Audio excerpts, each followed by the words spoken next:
अस्सलाम वालेकुम, मुझे कैसे हैं सब लोग? होप सो सब ठीक होंगे। आज हम 10th क्लास की केमिस्ट्री चैप्टर 18 का एक्सरसाइज के क्वेश्चंस देखेंगे, कंस्ट्रक्टेड रिस्पांस क्वेश्चन। सो पहला शॉर्ट क्वेश्चन देखते हैं। Why are the melting points of ionic salts generally very high? कि हमारे पास जो आयनिक साल्ट्स होते हैं, जो आयन से मिलकर बनते हैं, वो बेसिकली उनके मेल्टिंग पॉइंट्स काफ़ी ज़्यादा हाई होते हैं। क्यों?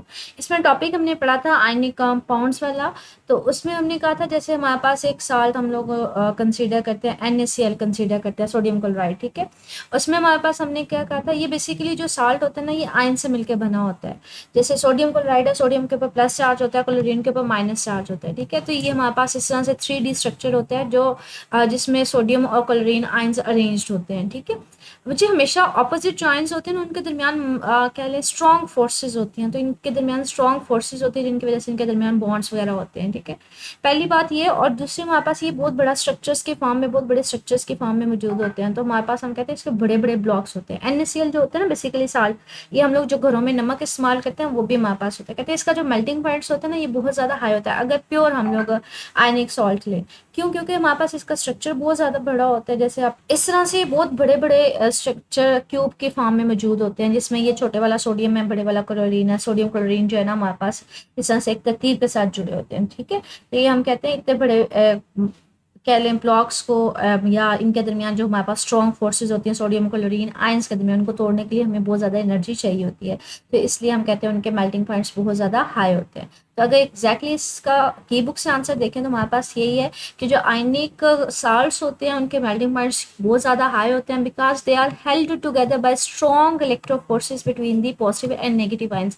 कहते हैं हमारे पास ये जो पॉजिटिव और नेगेटिव आयंस होते हैं ना बच्चे, इनके दरमियान हमारे पास स्ट्रॉन्ग फोर्सेज होती हैं। जैसे मैंने आपसे कहा था कि ऑपोजिट आयंस जो भी होंगे बच्चे, उनके दरमियान स्ट्रॉन्ग फोर्सेज होती है। जैसे ये बुक में आपको दिखा रहा है कि सोडियम क्लोरीन से मिलकर बना होता है, तो ऑपोजिट आयंस होते हैं, तो उनके दरमियान स्ट्रॉन्ग फोर्सेज होती हैं, स्ट्रॉन्ग बॉन्ड मौजूद होते हैं, ठीक है।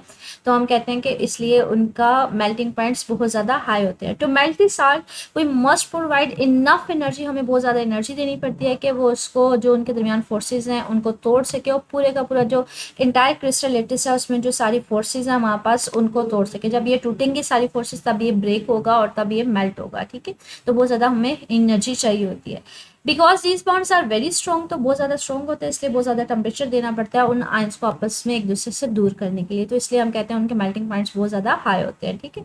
तो ये हमारे पास पहला short question. Second short question कहते हैं why ionic salt exist in solid state, solid state में ही क्यों होते हैं। अगेन बच्चे, इसका आंसर भी तकरीबन पहले वाले से मिलता जुलता ही है। हमने यही कहा है कि जो आयनिक सॉल्ट्स होते हैं, उनमें आयंस के दरमियान बच्चे स्ट्रॉन्ग फोर्सेज होते हैं, तो वो तरतीब के साथ ना जुड़े होते हैं, और हमारे पास इस तरह का एक बड़े बड़े ब्लॉक्स की फॉर्म में, क्यूब्स की फॉर्म में मौजूद होते हैं। तो स्ट्रॉन्ग फोर्सेज की वजह से वो आपस में एक दूसरे को जोड़ के रखते हैं। आयंस आपस में जुड़े रहेंगे तो वो मूव ही नहीं कर सकते। तो हम कहते हैं ये ठोस हालत में हमारे पास, या सॉलिड स्टेट में हमारे पास मौजूद होते हैं। तो इसका आंसर एग्जैक्टली अगर की बुक से देखें तो उसको देख लेते हैं बच्चे। तो ये यहाँ पे कहते हैं आयनिक जो साल्ट्स होते हैं वो सॉलिड स्टेट में एग्जिस्ट करते हैं। क्यों? क्योंकि जहाँ पे जो ऑपोजिट आयंस होते हैं, जैसे सोडियम क्लोरीन के दरमियान, उनके दरमियान स्ट्रॉन्ग फोर्सेज होती है जो उनको अट्रैक्ट करती है, और वो पैक हुए होते हैं बड़े बड़े ब्लॉक्स के फॉर्म में, 3D पैटर्न में, जिसको हम लोग क्रिस्टल लेटिस भी बोलते हैं। जिसको क्रिस्टल लेटिस भी बोलते हैं, जिसमें ये एक क्यूब की फॉर्म में मौजूद होते हैं, जिसमें हर डायरेक्शन में जो है ना ये अरेंज हो, मतलब ये देखें इस डायरेक्शन में एक्स एक्सिस के अलॉन्ग भी अरेंज हुए हुए हैं, वाई एक्सिस के अलॉन्ग भी, और जी एक्सिस के अलॉन्ग भी अरेंज हुए हुए हैं। तो इसको हम लोग 3D स्ट्रक्चर भी बोलते हैं, ठीक है। In the states ions are not free, वो फ्रीली तो मूव ही नहीं करते, वो सारे सारे टाइटली पैक हुए होते हैं। तो हम कहते हैं इसकी वजह से वो रिजिड होंगे, वो सख्त होते हैं, वो सॉलिड स्टेट में हमारे पास मौजूद होते हैं, ठीक है। तो हमारे पास सेकंड वाला शॉर्ट क्वेश्चन हो गया। तकरीबन पहले दो मिलते जुलते हैं। अगला हमारे पास शॉर्ट क्वेश्चन है, कहते हैं how will you prepare sorry calcium sulphate in the laboratory. आपने कैल्शियम सल्फेट को लेबोरेटरी में प्रिपेयर करवाना है। तो इसका आंसर देख लेते हैं, आप इसको कैसे प्रिपेयर करवाएंगे। कहते हैं इसको प्रिपेयर करवाने के लिए ना हम लोग क्या करते हैं, हम लोग जो है, एक तो हम लोग लेते हैं कैल्शियम क्लोराइड लेते हैं, ये हमने साल्ट ले लिया, ठीक है। और दूसरा हमने सोडियम सल्फेट लिया, ठीक है। ये हमने साल्ट दोनों ले लिए हैं, ठीक है। अब कहते हैं इन दोनों को मिला दें। जब इन दोनों को मिलाएंगे ना, तो हमारे पास the calcium ions and sulphate and will swap partners to form the solid calcium sulphate. तो हमारे पास क्या बन जाएगा, कैल्शियम सल्फेट बन जाएगा, ठीक है। फिर उसको आप फिल्टर कर लें, कैल्शियम सल्फेट को आप कलेक्ट कर सकते हैं प्रेसिपिटेट्स के फॉर्म में, और उसके ऊपर आप उसको वॉश भी कर सकते हैं। मतलब अगर इसको मैं प्रॉपरली आपको दिखाऊँ तो ये हमारे पास ना जैसे ये देखें, ये आपके पास ना रिएक्शन दिखाया हुआ है कि कैल्शियम क्लोराइड जब सोडियम सल्फेट का रिएक्शन करेगा तो कैल्शियम सल्फेट मिलेगा और साथ में सोडियम क्लोराइड। तो यहाँ पे देखिए आपने कैल्शियम क्लोराइड लिया, अब ये उसका कैल्शियम क्लोराइड का सोल्यूशन है। अब आपने इसके अंदर ना थोड़ा थोड़ा सोडियम सल्फेट डालना शुरू किया, जैसे जैसे सोडियम सल्फेट डालते जाएंगे साथ साथ इसको हिलाते जाना, तो इस तरह से ना वाइट से प्रेसिपिटेट्स यहाँ पे छोटे छोटे वाइट से पार्टिकल जो है ना हमारे पास यहाँ पे इकट्ठे होना शुरू हो जाएंगे। ठीक है, अब क्या करें, इस सोल्यूशन को फिल्टर कर लें तो हमारे पास जो हमारे पास कैल्शियम सल्फेट के कह लें प्रेसिपिटेट है वो ऊपर फिल्टर हो जाएगा, वो ऊपर रह जाएगा, बाकी सारा सोल्यूशन जो है वो नीचे आ जाएगा। ठीक है, जो फिल्टर पेपर के ऊपर रह गया था जिसको ड्राई कर लें तो आपके पास ऑब्टेन हो जाएगा। अच्छा, यहाँ पे सोल्यूशन आएगा, ये प्रेसिपिटेट जो है ना वो ऊपर आ जाएंगे, ये यहाँ पे दिखाने में थोड़ी सी प्रॉब्लम हुई है। ठीक है, कहते हैं इसके ऊपर बाद में पानी भी डाला जा सकता है कि अगर कोई ऐसी चीज़ जो कह ले रह गई हो, हमारे पास इम्प्योरिटी रह गई हो, वो भी पानी के साथ हल होकर नीचे आ जाएगी और सिर्फ और सिर्फ यहाँ पे क्या बच जाएगा, कैल्शियम सल्फेट बच जाएगा। ठीक है, अगला हमारे पास शॉर्ट क्वेश्चन है, कहते हैं compare the melting points of sodium chloride and magnesium chloride. तो ये हमारे पास दो है, इनके मेल्टिंग पॉइंट्स को आपने कंपेयर करवाना है। तो इसका आंसर देखते हैं, कहते हैं जो मेल्टिंग पॉइंट्स होते हैं मैग्नीशियम क्लोराइड के हायर होते हैं than that of this sodium chloride. क्यों सोडियम क्लोराइड की निस्बत हाई होते हैं, कहते हैं जो मैग्नीशियम आयन होता है ना मुझे इसके ऊपर 2+ चार्ज होता है। ठीक है, और जो सोडियम होता है उसके ऊपर +1 चार्ज होता है। तो ये बेसिकली हमने पढ़ा था कि जो फोर्स कहाँ पे स्ट्रांग होती है, जहाँ पे चार्जेस ज़्यादा होता है। तो force of attraction magnesium higher charge है, तो ये हमारे पास जो नेगेटिव क्लोराइड होगा उसको ज़्यादा अट्रैक्ट करेगा। ठीक है, देन सोडियम आयन की निस्बत। ठीक है, स्ट्रॉन्गर अट्रैक्शन होगी तो मीन एनर्जी ज़्यादा रिक्वायर्ड होगी उसको तोड़ने के लिए, तो हमारे पास उसका मेल्टिंग पॉइंट जो होता है वो ज़्यादा होता है। ठीक है, तो ये इसकी रीज़न है। अच्छा, ये की बुक में ना आंसर थोड़ा सा उसने उल्टा लिखा हुआ है, तो ये सारा क्रॉस करेंगे, आप इसको नहीं करेंगे। जो मेल्टिंग पॉइंट्स होते हैं पीछे सोडियम क्लोराइड का हाई होता है। ठीक है, ये जो सारा आंसर है ना उसने जस्टिफाई किसके हिसाब से किया हुआ है कि मैग्नीशियम क्लोराइड का आंसर जो है ना उसका मेल्टिंग पॉइंट ज़्यादा होता है, लेकिन इसके कंपैरिजन में जो सोडियम क्लोराइड होता है इसका ज़्यादा होता है। क्यों ज़्यादा होता है सारे को देखते हैं। ये उसको ना टेबल के फॉर्म में कंपैरिजन किया हुआ है कि आपने मेल्टिंग पॉइंट्स कंपैरिजन करना है मैग्नीशियम क्लोराइड का और सोडियम क्लोराइड का।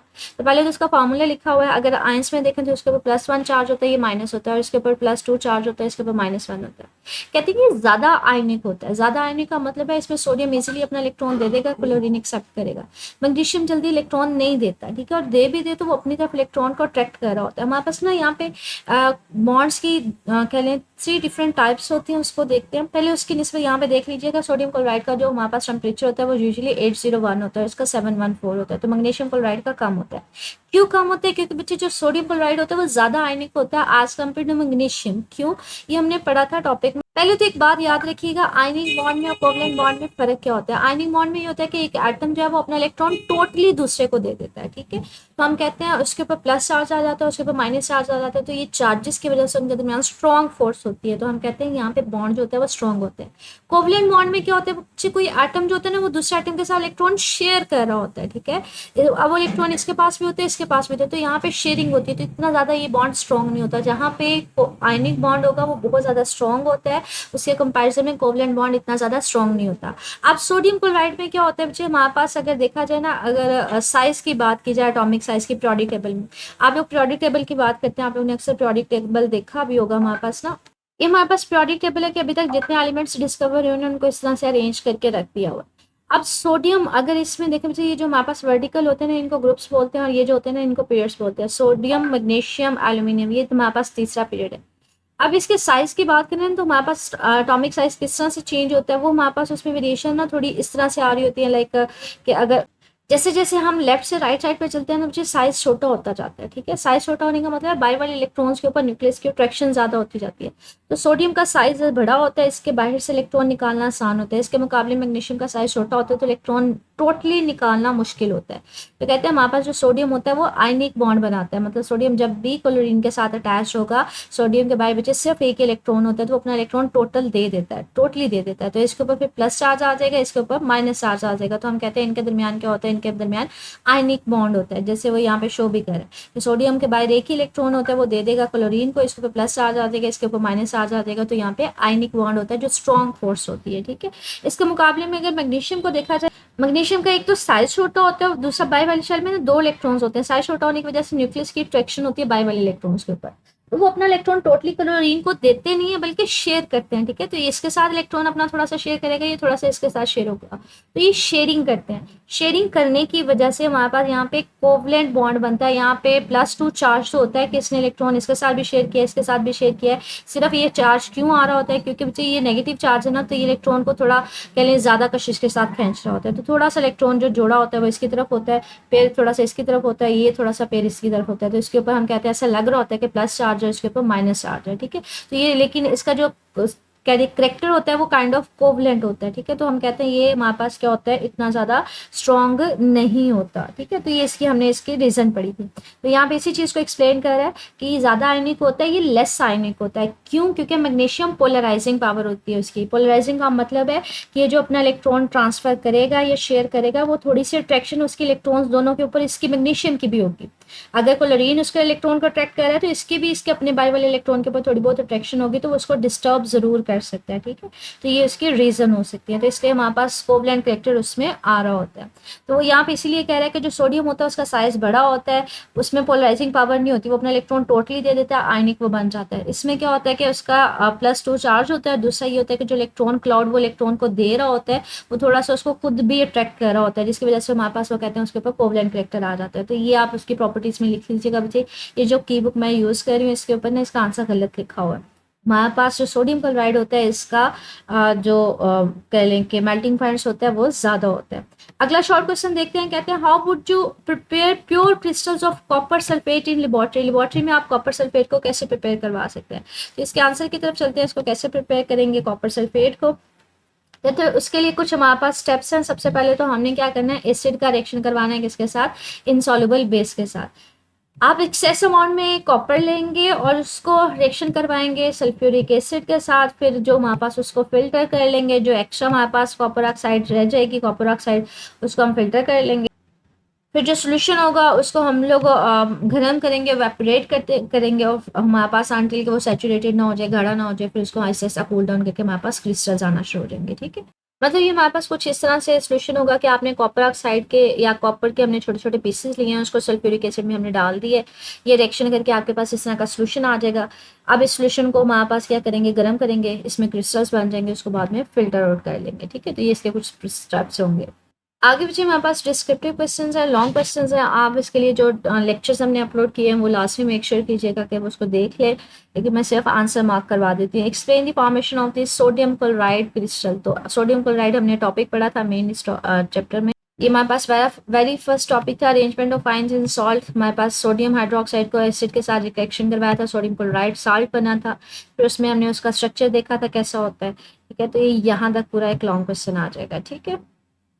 Second question, explain the method of preparation of 2 soluble salts. तो ये हमारे पास सॉल्युबल साल्ट्स की हमने प्रिपरेशन देखी थी बच्चे, उसमें ये प्रिपरेशन ऑफ सॉल्युबल साल्ट्स। तो आप पहला तो है हमारे पास पोटाशियम नाइट्रेट को प्रिपेयर करवा लीजिएगा, ये वाला आ जाएगा। दूसरा आपके पास ये जो एक्टिविटी लिखी हुई है, आपने सोडियम सल्फेट प्रिपेयर करवाया हुआ, तो ये 2 सॉल्युबल साल्ट्स की प्रिपरेशन आ जाएगी। यहाँ तक आपके पास लॉन्ग क्वेश्चन जो है वो एंड हो जाएगा, ठीक है।